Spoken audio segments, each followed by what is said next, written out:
Saya minta maaf yang sebesar-besarnya bila ada sesepuh yang duduk di bawah ini sayangi lebih muda di atas. Saya mohon maaf yang sebesar-besarnya. Assalamualaikum warahmatullahi wabarakatuh.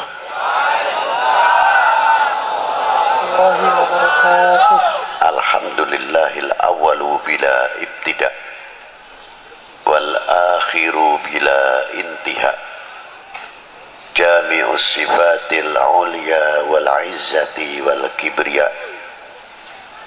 wassalatu wassalamu ala imami ahli sofai wal wafa, utbil anbiya wal awliya, sayyidina wa maulana Muhammadin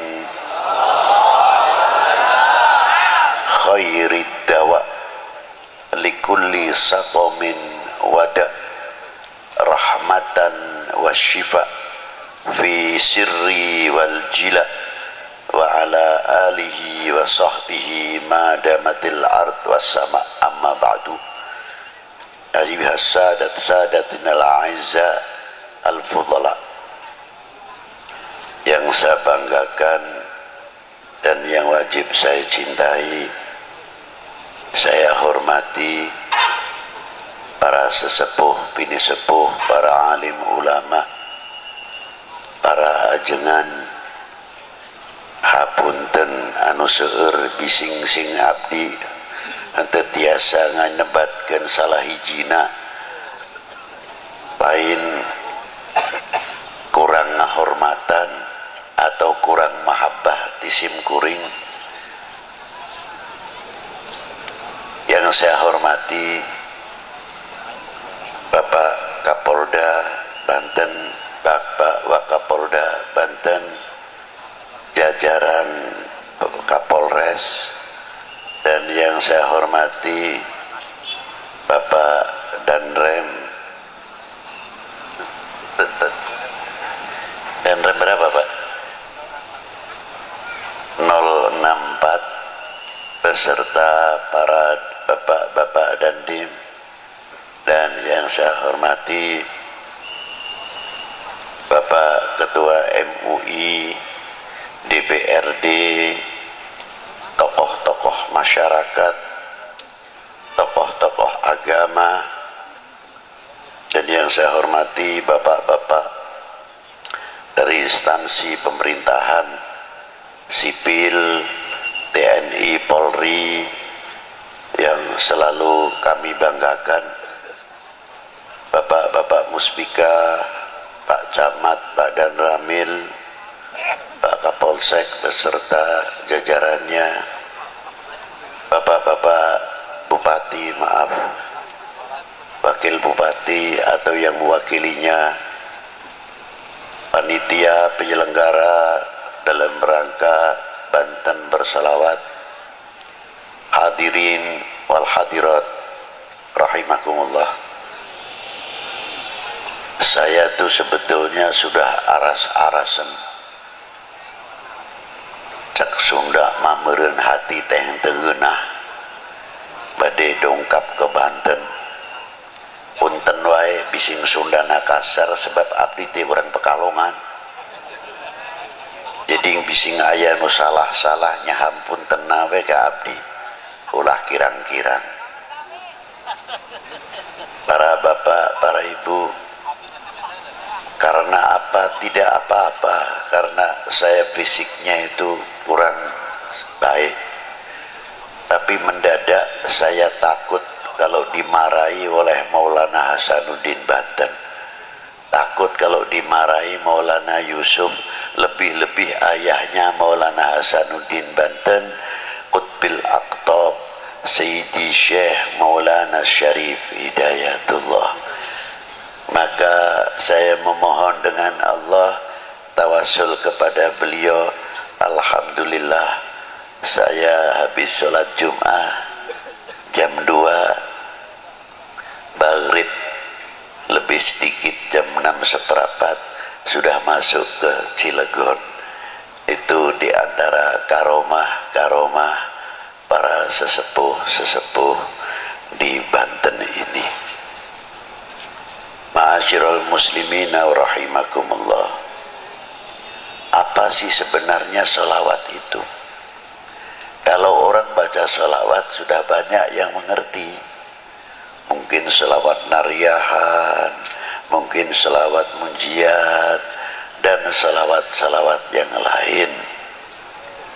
Sholawat dengan ayatnya yang sangat terkenal, sangat populer. Innallaha wa malaikatahu yusalluna 'alan nabi. Ya ayyuhalladzina amanu sallu 'alaihi wa sallimu taslima. Ditafsirkan oleh Ibnu Hajar Qadil Iyad dalam kitabnya Asy-Syifa yang dikumpulkan oleh Sayyidi Syekh Muhammad Yusuf atau Sayyid Yusuf An-Nabhani di dalam kitab Sa'adatud Darain, diterangkan oleh Ibnu Hajar Al-Haytami Al-Asqalani dan Syekhul Islam Imamun As-Subki dan Abu Bakar Jalaluddin As-Suyuti, tokoh-tokoh yang sangat ma'ruf, menafsirkan innallaha wa malaikatahu yusalluna 'alan nabi. Salawatnya Allah kepada baginda Nabi khususiyah. Berbeda salawatnya Allah Ta'ala yang diberikan kepada nabi-nabi terdahulu sebelum Nabi kita Sayyidina Maulana Muhammad sallallahu alaihi wasallam. Kalau sholawat yang diberikan kepada para anbiya rahmatan mutlak, tapi yang diberikan kepada baginda Nabi maknanya salatullahu alaihi sallallahu alaihi wasallama salatan rahmatan makrunatan bita'zim. Berbeda sekali. Salawatnya Allah Ta'ala yang diberikan kepada baginda Nabi mengagungkan satu kehormatan yang luar biasa diberikan kepada baginda Nabi sallallahu alaihi wasallam. Lautan rahmat yang tiada bertepian. Rahmat yang sangat luar biasa. Tapi tidak mungkin orang itu akan menggapai rahmat Allah Ta'ala yang diberikan kepada baginda Nabi tanpa ada pancingnya, syaratnya. Syaratnya apa? Dengan sholawat lagi. Jadi kalau kita membaca selawat kepada baginda Nabi, yang untung itu bukan baginda Nabi, yang untung sebetulnya kita. Itu diantaranya. Jadi jangan bangga, jangan salah faham seolah-olah kita bisa mendoakan baginda Nabi. Tidak, dengan salawat itu justru mendapatkan doa baginda Nabi Sallallahu Alaihi Wasallam. Buktinya apa? Di makam baginda Nabi Sallallahu Alaihi Wasallam itu ada satu malaikat ila yaumil qiyamah yang menunggu makamnya Rasulullah, setiap hari menerima sholawatnya umatnya, disampaikan kepada Rasulullah. Yang hebat itu tidak pribadinya saja. Malaikat cara menyampaikan kepada baginda Nabi disebutkan orang tuanya. Ini sholawatnya fulan bin fulan ya Rasulullah kepadamu. Jadi kalau kita ini mengangkat sholawat, walaupun yang bersalawat itu anak sendirian atau orang tua, aliasnya mengangkat kedua orang tuanya di hadapan baginda Nabi sallallahu alaihi wasallam dan mendapatkan rahmat. Yang mendapatkan rahmat bukan si pembaca sholawat saja, tapi kedua orang tuanya, karena disebut oleh malaikat tadi sholawatnya fulan bin fulan ya Rasulullah. Kelihatannya sepele. Ma'asyiral muslimina rahimakumullah, takdimnya Allah subhanahu wa ta'ala makrunatan bitakdim, ada satu kandungan nilai-nilai akhlak yang luar biasa. Di antaranya apa? Allah ta'ala memberikan satu contoh nilai akhlak, nilai adab. Karena tadi makrunatan bitakdim, apa diantaranya?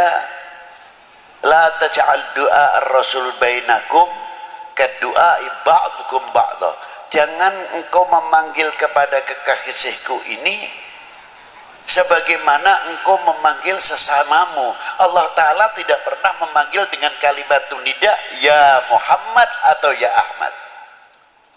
Tidak ada itu. Coba dari mulai Bismillahirrahmanirrahim, Alif Lam Mim sampai kepada Qul a'udzu birabbin nas, tidak ada kalimat nida ya Muhammad atau ya Ahmad. Ada khobar wa ma Muhammadun illa rasul, begitupun pangkatnya Rasulullah di bawah illa rasul.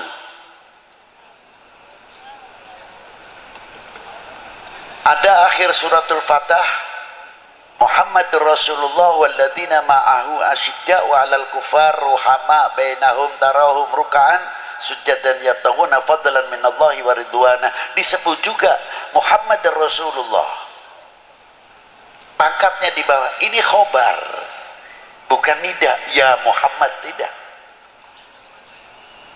Tapi panggilan Allah Ta'ala yang langsung kepada baginda Nabi Shallallahu Alaihi Wasallam yang dipanggil apa? Yasin, Toha, ya ayuhan Nabi, ya ayuhan Rasul, ya Mudaththir, ya Muzammil, dan lain sebagainya, kebesaran-kebesaran asma'un Nabi Shallallahu Alaihi Wasallam.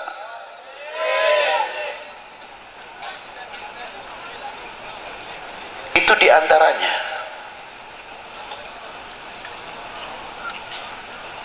Maka kita dididik oleh Allah Ta'ala, jangankan kepada baginda Nabi Shallallahu Alaihi Wasallam, yang kepada kita sendiri, bagaimana cara menghormati antara sesama kita.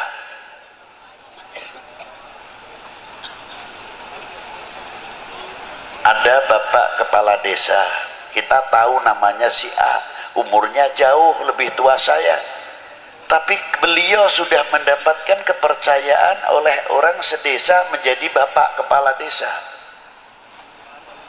Kalau saya tidak memberikan contoh yang baik, walaupun beliau lebih muda, umpamanya namanya si Fulan, kita harus menyebut Bapak Fulan mau kemana, Bapak Fulan dari mana. Inilah nilai-nilai akhlak. Kalau sudah kita saling menghormati, orang awam akan bertanya, akan berbicara, tuh ajengan yang begitu sepuh saja, tuh Habib yang begitu sepuh saja menghormati kepada kepala desanya, padahal kepala desanya pantasnya anaknya, tapi begitu hormatnya. Inilah meningkatkan kewibawaan daripada nama desa itu sendiri. Tapi kalau kita sudah memanggilnya, Fulan mau ke mana, Fulan badai ke mana, atau badai tindak pundi, apa ngendi, dan sebagainya, secara tidak langsung menjatuhkan kewibawaan pimpinan-pimpinan yang ada di dalam desa itu, walaupun dalam sekup yang kecil. Itu hebatnya. Maka Allah Ta'ala selalu memberikan bimbingan, tuntunan terus kepada umat baginda Nabi sallallahu alaihi wasallam. Ini contoh yang luar biasa. Yang kedua, makna sholawat terhadap wa ala ali Sayyidina Muhammad. Ini pertama kali turun ayat innallaha wa malaikatahu yusalluna 'alan nabi ya ayyuhalladzina amanu sallu 'alaihi wa sallimu taslima. Sahabat Ka'bil Akhbar bertanya kepada baginda Nabi, kaifa nusalli 'alaika ya Rasulullah. Hebatnya sang penanya, tidak menggunakan, memunculkan ego atau akuisme, menggunakan kalimah nahnu. Kaifa nusalli, bukan kaifa usalli alaika ya Rasulullah, tidak. Kalau begitu para sahabat alim juga. Satu kalimah jamak menunjukkan akhlak wal adab. Kalau bahasa Jawa panjenengan, panjenengan dalam. Halusnya kalau dalam bahasa Arab selain antum, samahatikum, saadatikum, itu kromo inggil, bahasa yang tinggi. Ila hadratis samahat fulan syekhona wa ustadina Sayyidi Syekh fulan bin fulan. Itu diantaranya. Nah, kita dipanggil seumpamanya ketemu dengan teman-teman, antum dari mana? Bukan ente sing ngendi nggih. Bukan. Tapi antum dari mana? Ini halus. Kalimah panggilan antum akan berdampak yang hebat kepada ikhwanuna wa asgharina, kepada anak-anak, sebab menggunakan kalimah antum. Yang kedua, menggunakan kalimah nahnu mutawadian, untuk menunjukkan ketawaduan. Seseorang tidak pernah menggunakan ana. Ana ini bisa digunakan tertentu, tapi kalau ahlil akhlak wal adab bahkan menyebutkan al-faqir indallah, bukan indanas. Sebab ada menggunakan kalimah al-faqir bisa untuk mengundang pangkat alim. Sebabnya apa? Rata-rata orang alim biasanya menyebutkan dirinya al-faqir. Maka dari itu supaya saya dipanggil alim, maka menyebut diri saya al-faqir supaya dipanggil alim. Nah itulah, itu kita ketipu dengan dirinya sendiri. Padahal yang dimaksud di sini al-faqir indallah. Al-faqir indallah. Itulah sahabat Ka'ab dengan rendah dirinya di hadapan sang maha guru, ialah baginda Nabi sallallahu alaihi wasallam. Kaifa nusalli alaika ya Rasulullah. Mengapa menggunakan kaifah alaika bukan alaikum? Di sini menggunakan mukhatab istighdhariyah. Seperti pada waktu kita sholat, at-tahiyyatul mubarakatus salawatut thayyibatul lillah. Assalamu alaika, ketika mengucapkan assalamu alaika seolah-olah kita berhadapan dengan baginda Nabi sallallahu alaihi wasallam. Ini disebut mukhatab istighdhariyah. Kalau orang sudah terlatih dengan istighdhariyah al-mukhatab, lama-lama karena kita sering menghadap kepada Rasulullah, kita akan merasa dilihat oleh Rasulullah SAW, dan kita akan banyak bercermin kepada baginda Nabi SAW.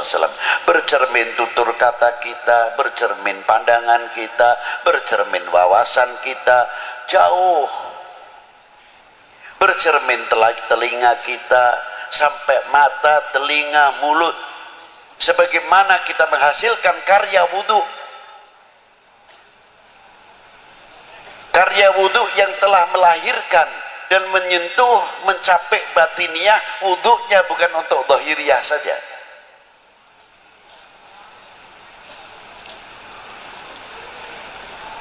Muka kita ini belajar di wudhui setiap hari.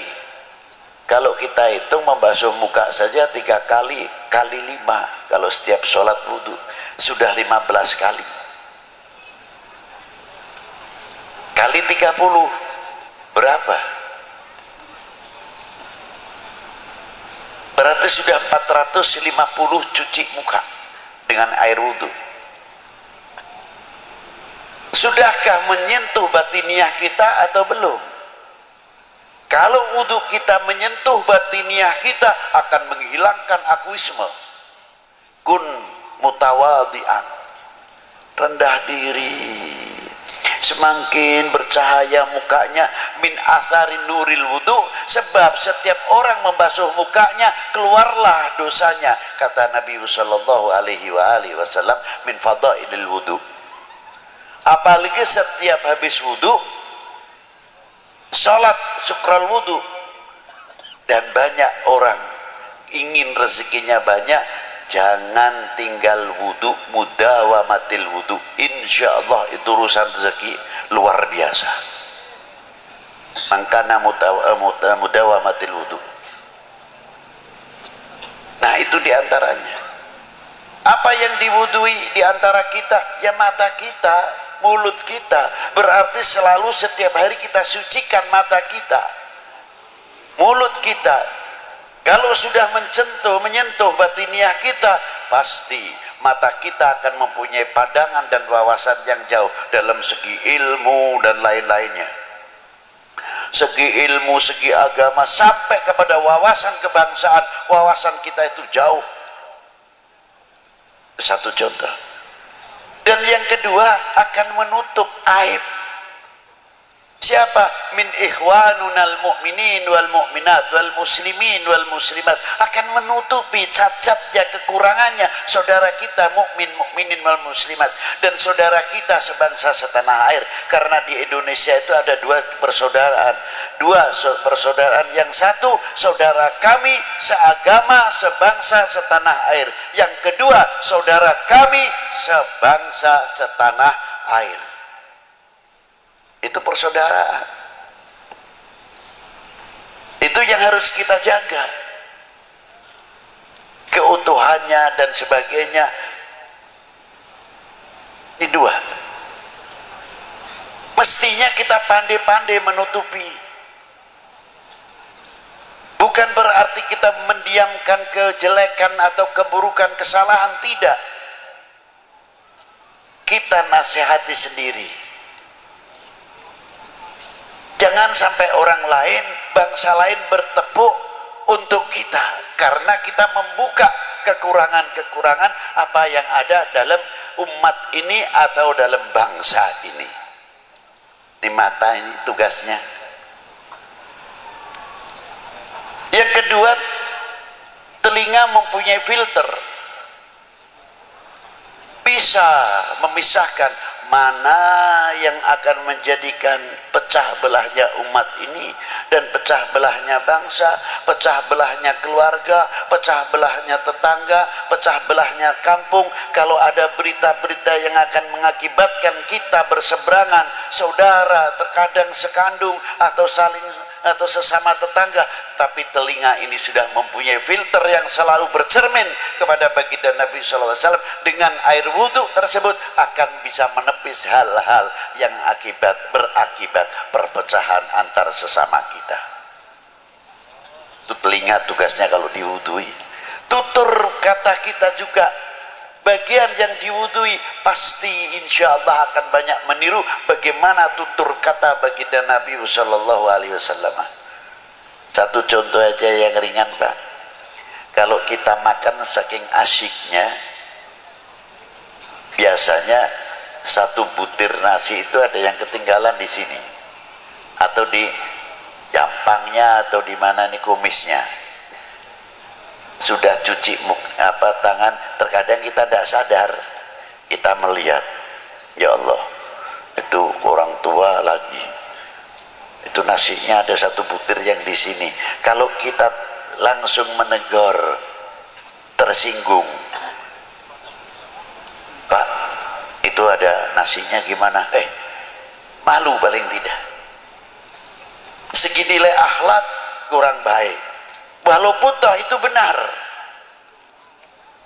Tapi orang yang pakai diplomasi, Pak, Bapak tadi punya peliharaan kambing, adalah salah satu yang belum dimasukkan Pak. Ini orangnya cerdas. Iya belum, baru sambil begini sambil masukkan satu butir nasi itu tadi. Alhamdulillah sekarang sudah aman saya masukkan. Akhlak luar biasa. Di antaranya lagi orang menutupi aib saudara kita. Ada seorang perempuan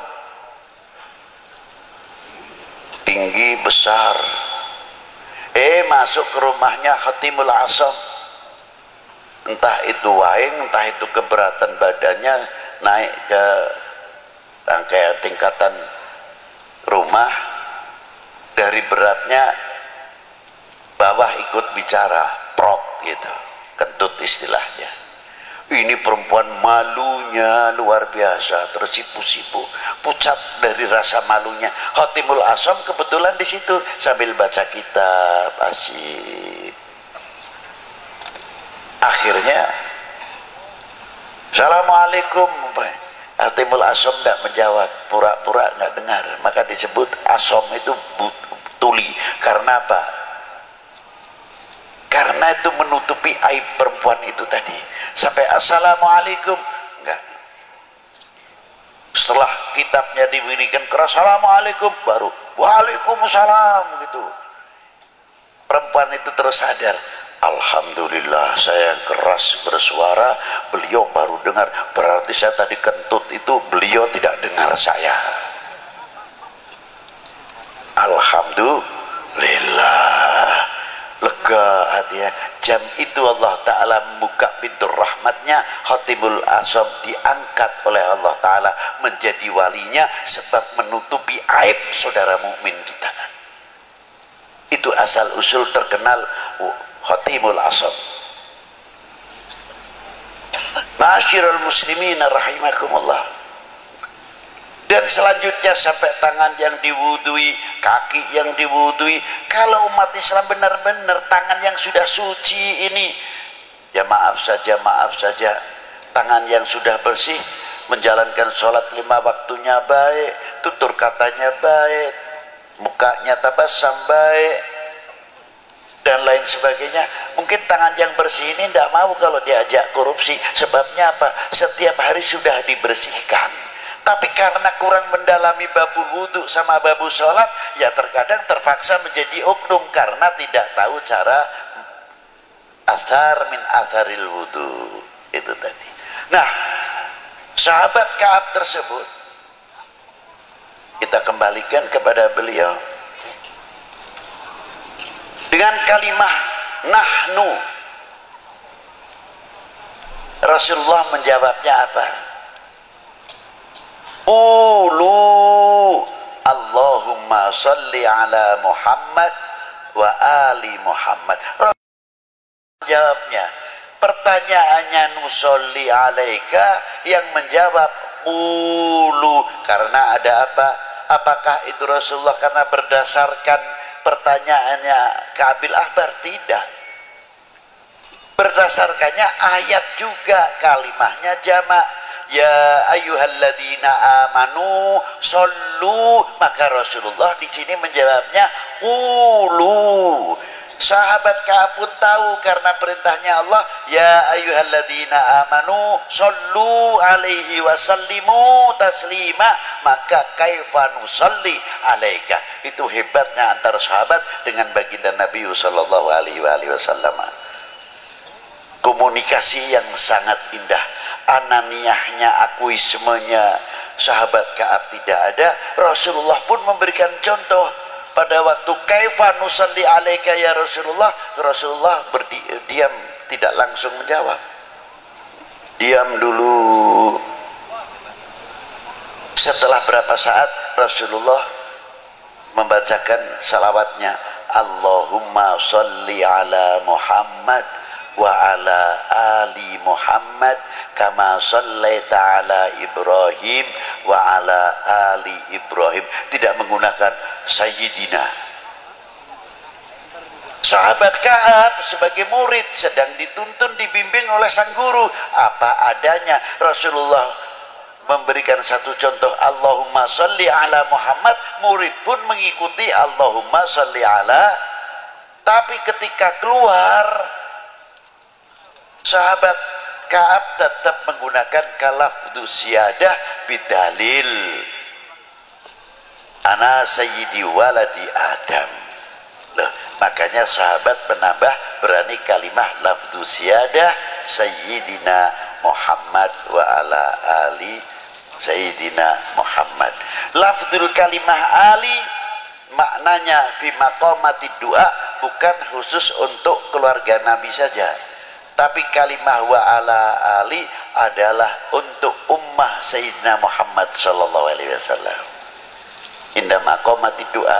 Jadi kalau kita membacakan sholawat, kita terkait dengan al-mu'min akhul mu'min, khususnya al-muslim akhul muslim.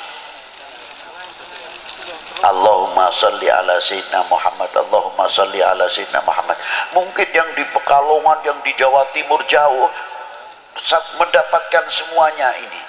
Sana yang sedang membacakan salawat, kita pun mendapatkan, bukan di sini saja, bahkan fil alam mendapatkan, masuk fi maqamati doa Allahumma salli ala sayyidina Muhammad wa ala ali sayyidina Muhammad. Jadi salawat itu tali silaturahmi kepada Nabi, tali silaturahmi kepada keluarga Nabi, tali silaturahmi ma bainal akhwainil ummah wal ummah, al mu'min wal mu'minah wal muslim wal muslimah. Di sini masih terkait dalam as-shalah. Makanya saya kagum sekali kok ada Banten bersolawat. Saya tidak heran, itu luar biasa. Karena apa saya tidak heran? Banten cukup mempunyai sejarah yang kaya. Saya tidak kepura-kepuraan. Saya ngangkat tidak. Kakek saya asli dari Banten. Kiai Hasan Qudsi itu asli Banten. Bin Muhyiddin, bin Kiai Muhyiddin, itu kakek saya. Yang meninggal di Indramayu. Saya punya Hababah Sayyidah Marinah, Ratu Marinah.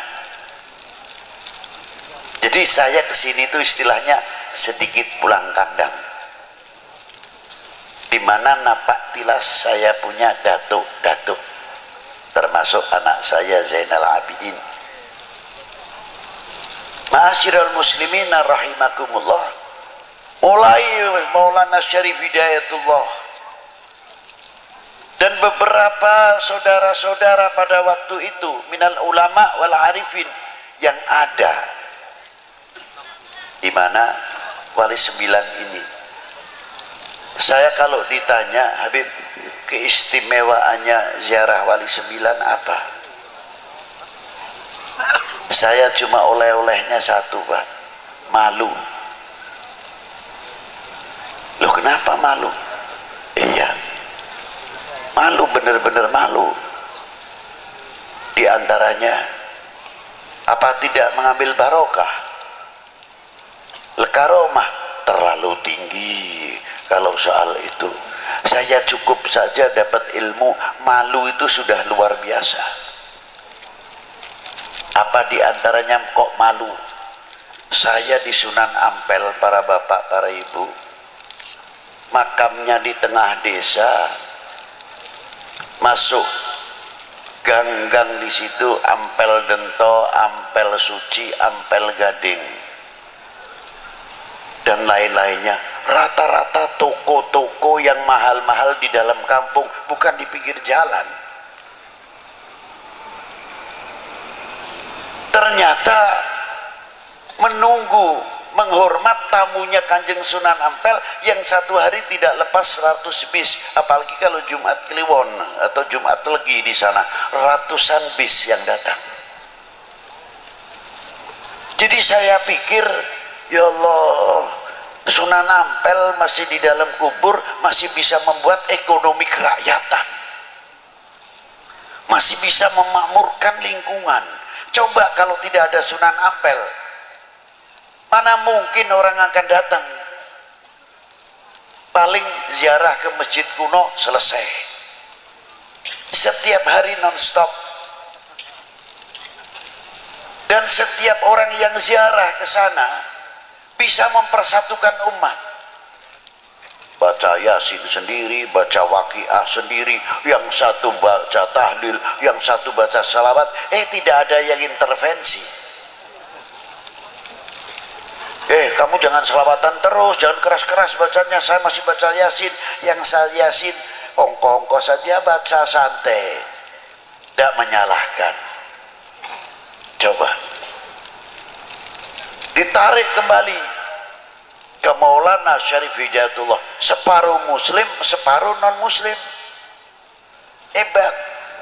Dengan akidah, etikot macam-macam. Sebelah itu kalau ziarah ke Gunung Jati, ada yang begini, ada yang datang terus. Ada lagi yang datang saudara muslim juga, pakai kudungnya dilepas, langsung saja pintunya dibeginikan aja, ambil barokah. Macam-macam. Kata saya, kita datang ke lautan ini, hati kita harus husnudon, tidak boleh suudon. Syarif Hidayatullah itu lautan besar. Begedor pisang artinya pohon pisang yang sudah tidak kepake, kalau dibuang ke sungai larinya juga ke laut.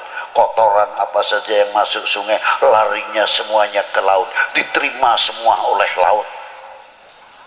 Tapi tidak pernah laut terkotori luar biasa dengan limbah-limbah yang ada dalam sungai-sungai, lebih-lebih kalau musim hujan, banjir atau caah. Per detik itu berapa juta kubik masuk ke laut, tidak bisa dihitung. Ini detikan para bapak, para ibu. Dengan membawa limbahnya, semua limbah yang masuk ke lautan minggir semua, ditepis oleh gelombang-gelombangnya, tidak mampu mengotori. Yang kedua, hebatnya lagi apa? Yang per detik sekian juta atau miliar kubik masuk ke lautan, dan berapa anak sungai yang besar, dan sungai yang besar, anak sungai yang ada di Jawa ini semua rata-rata sebagian besar masuknya ke Pantura, Laut Utara. Saya belum pernah mendengar air laut menjadi tawar karena musim banjir kalah air asinnya. Tidak. Sudah pernah dengar itu? Belum. Berarti kalau kita pikir akal yang sehat, laut mempunyai harga diri, laut mempunyai jati diri, laut mempunyai kehormatan diri. Bagaimana kalau Indonesia ini, bangsa Indonesia meniru laut, tidak kalah dengan laut, mempunyai jati diri, kehormatan diri, kehormatan diri, jati diri bangsa, luar biasa. Allahu Akbar. Sallu ala Nabi. Jangan kalah dengan lautan, malu-maluin. Yang hebat lagi ikannya yang ada dalam laut. Meser ikan asin. Pantasnya yang hidup di daerah asin mestinya tidak usah dikasih garam lagi, sudah dijemur asin langsung, karena hidupnya di daerah asin, wilayah yang asin, tidak digaremin. Yang mau dimasak tetap digaremin, kalau tidak digaremin tetap tawar. Jadi saya pikir ikan pun di dalam laut bisa bermain dengan air asin tapi tidak mempunyai intervensi terhadap asin. Asin pun tidak mempunyai intervensi terhadap ikan. Hidup berdampingan, damai, aman, tentram, pantas karena rahmatnya Allah Ta'ala turun. Allahu Akbar. Sallu ala Nabi. Itulah luar biasanya, saya kagum sekali. Tapi biasanya kalau kita lihat laut itu asiknya ikannya besar-besar, lihat kapalnya tidak sampai nerobos. Nah, ini kita belajar, berusaha memahami apa yang ada di dalam laut. Ya itu tadi. Aulia itu begitu. Jangan yang lihat datang ke Maulana Syarif Hidayatullah, sudah ini lautannya Allah Ta'ala, sudah kamu kita mau lihat lautannya atau lihat bangkainya atau lihat begedornya atau lihat sampahnya, lihat Maulana Syarif Hidayatullahnya, selesai. Harusnya begitu. Satu rombongan terkadang datang satu bis dengan bis Jawa Timur, Jawa Barat, terkadang dari luar Jawa dengan gaya tahlilnya yang macam-macam. La ilaha illallah, la ilaha illallah, la ilaha illallah, la ilaha illallah. Yang satu lain lagi kelompok ini, satu bus entah dari mana. Kalau tahlil berat Pak, di dada ini illallah, la ilaha illallah, la ilaha illallah. Yang belakang kelompok lain lagi illallah, la ilaha illallah, la ilaha illallah. Yang belakang lagi lebih ngebut illallah, la ilaha illallah, la ilaha illallah. Yang belakang lagi Allah, Allah, Allah. Yang lain lagi sallallahu ala Muhammad, sallallahu ala Muhammad. Yang satu lagi ya Latif, ya Latif. Tidak ada yang paseha, tidak ada yang tukaran. Berarti orang mati masih bisa mempersatukan umat, orang mati masih bisa mempersatukan bangsa, orang mati masih bisa memberikan tuntunan, bukan tontonan. Allah, Allah, Allah, sallu ala Nabi. Luar biasa. Maka saya malu kalau lihat Syarif Hidayatullah. Seumpamanya saya ceritakan, yang satu zikirnya la ilaha illallah, la ilaha illallah. Yang satu illallah. Kang, jangan begitu nih, dada saya sesek Kang. Biasa saja tahlilnya, biasa seperti saya. Kata rombongan ini, saya itu mantepnya begini, sampai nongkong wae tulan niru-nuru. Yang sebelahnya satu rombongan lagi yang tahlilnya illallah, la ilaha illallah, la ilaha illallah. Tapi matanya ke sana ke sini, lihat ini dua rombongan pasean. Illallah, la ilaha illallah, la ilaha illallah. Ini ada-adalah. Rupanya yang ini tersinggung juga. Lu lagi ribut, kita masih begini, ente tambah ngebut.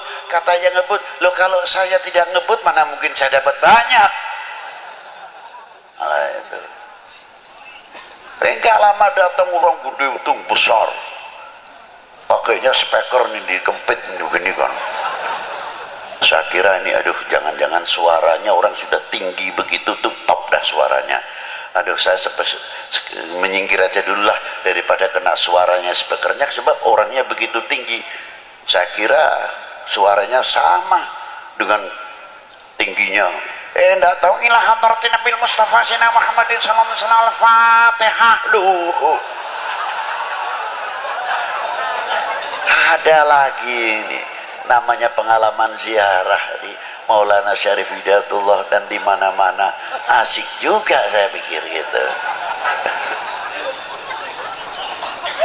Komplit. Subhanallah. Di lingkungannya pasaran, ekonomi kerakyatan terbangun. Maka saya bertanya, saya pernah berbuat apa untuk umat ini? Saya pernah berbuat apa untuk umat ini? Saya telah mengisi apa tinggalan Rasulullah Sallallahu Alaihi Wasallam? Beliau luar biasa, Maulana Syarif Hidayatullah, wali ibnul wali wa ibnul wali ibnul wali.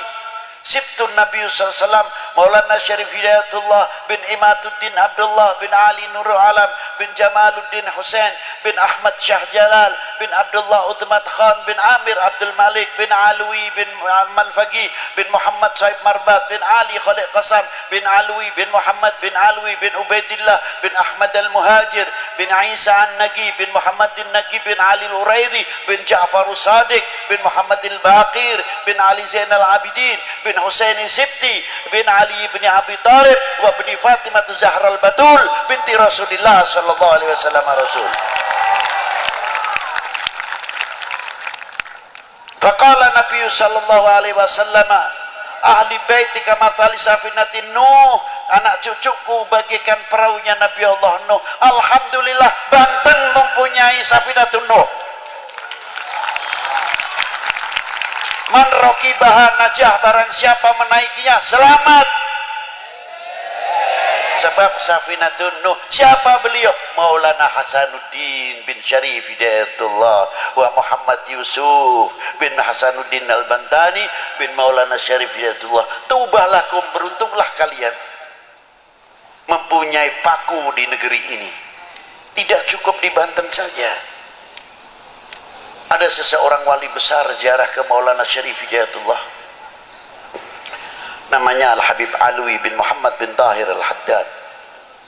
Ketika ziarah ke Maulana Syarif, kaifa halukum ya Syarif Hidayatullah, apa kabar, bagaimana antum di sini di Indonesia ini?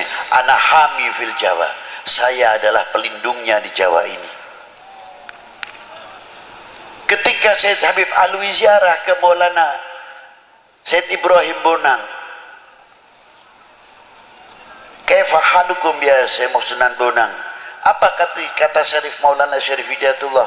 Beliau hami fil Jawa wa ana nadiruha.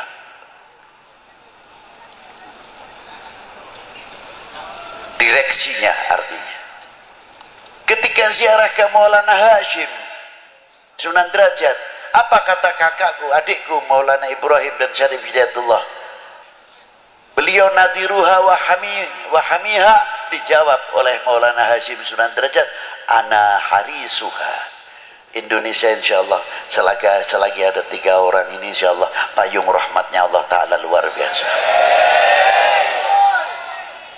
Beruntunglah kami semua khususnya, dan beruntunglah kalian yang fil Banten ini. Semoga dengan sholawat Nabi itu tadi menjadi mercusuar dan yang luar biasa, kita menjadi contoh penyejuk, kita menjadi contoh perekat sebagaimana yang dicontohi oleh Maulana Hasanuddin Banten. Mungkin kalau kita mencontoh Syarif Hidayatullah terlalu jauh, kita contoh Maulana Hasanuddin Banten. Begitu hebatnya. Dulu kalau kecil saya ziarah ke beliau masih kurang ramai, sepi. Sekarang sudah orang ziarah luar biasa, ramainya luar biasa. Ya Allah, kapan aku ini mendapat kotroh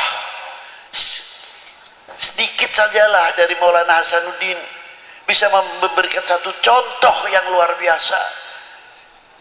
Bagaimana hidup beliau pada waktu perjuangan mempertahankan Malaka dari pertahanan Portugis.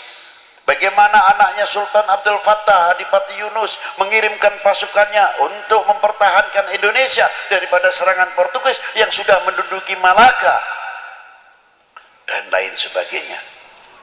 Beliau itulah dermawan, murah senyum, basyasyah seperti kakeknya baginda Nabi SAW.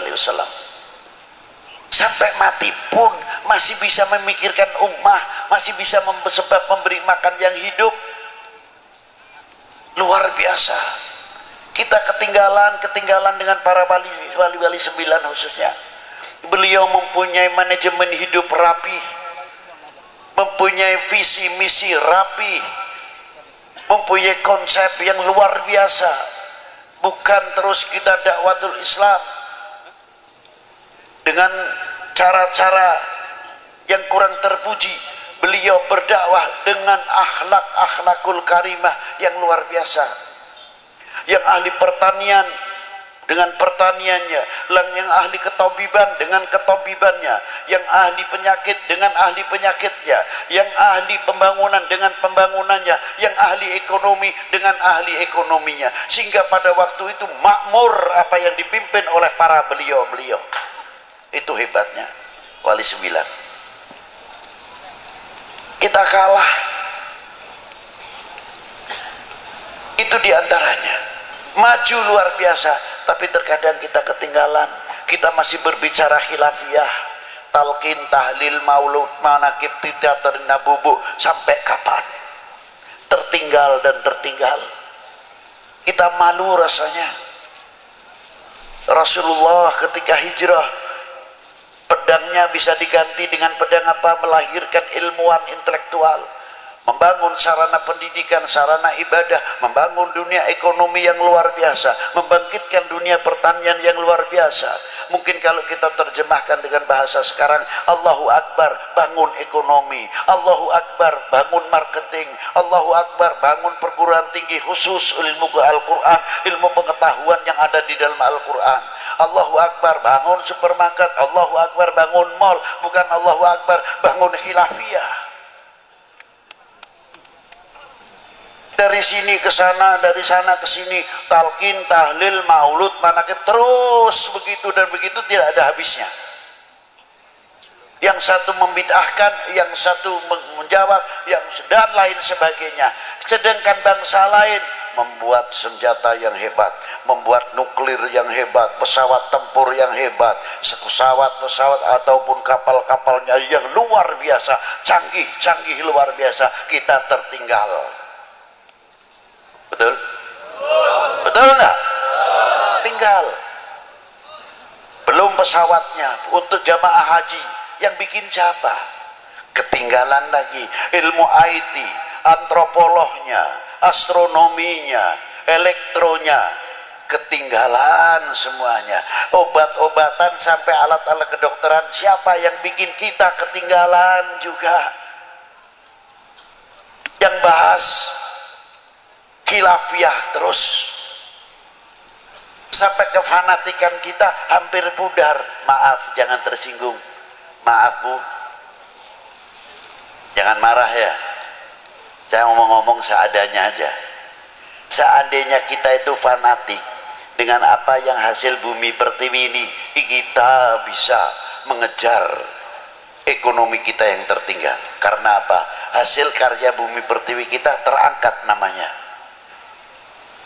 Ayo bareng-bareng dirubah supaya kita dapat nama. Kira-kiranya mau nggak? Dapat nama loh ini. Pasaran kita supaya baik.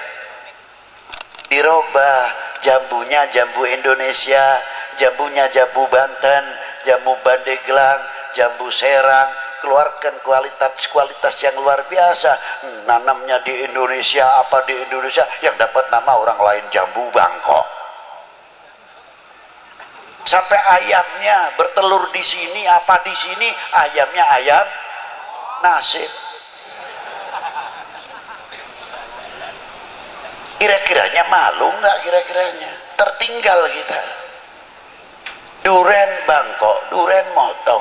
Ayo sedikit-sedikit supaya kita mempunyai kefanatikan terhadap bangsa ini. Jambu Indonesia, duren Indonesia, lele Indonesia. Lagi-lagi Bangkok, boro-boro gulanya masih tetap gula Jawa. Ini kalau sudah Jawa, gula Bangkok mati kutu deh. Ayo bangkitkan kembali supaya ekonomi kita bangkitkan, merasa memiliki handar beni kepada tanah air ini. Insya Allah ekonomi kita akan maju sebagaimana Maulana Hasanuddin saja dikubur masih bisa memberikan kesejahteraan kepada yang hidup, khususnya kepada lingkungannya. Inilah hikmah daripada as-shalah ala Nabi sallallahu alaihi wasallam. Ayo bangkitkan kembali intelektual kita, bangun madrasah kita dan lain-lainnya. Semoga dengan barokah para aulia yang ada di negeri ini, kita diberi barokah umurnya, barokah rezekinya, barokah pertaniannya, barokah, lain-lainnya dan lain-lainnya. Dan kita menjadi umat tidak akan memalukan para sesepuh kita. Kita jadi umat tidak akan memalukan para guru kita. Kita menjadi umat tidak akan memalukan kedua orang tua kita di hadapan Allah Subhanahu wa taala. Belajarlah menjadi orang yang mengerti terima kasih kepada kedua orang tua kita. Seandainya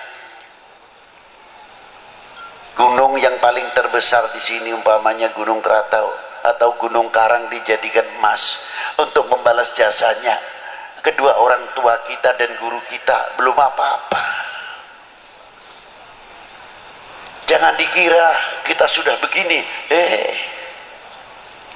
Anak-anak kita di pesantren, di madrasah asyik, tapi kita berpikir bagaimana nasib orang tua kita di dalam dunia pertanian dan ekonominya. Terkadang jam 3 malam sudah bangun, membawa doplaknya, dia isi sayuran, isi sampel dan lain-lainnya, dibawa ke pasar. Hawanya dingin, yang kalau musim dingin, yang musim hujan, yang musim panas.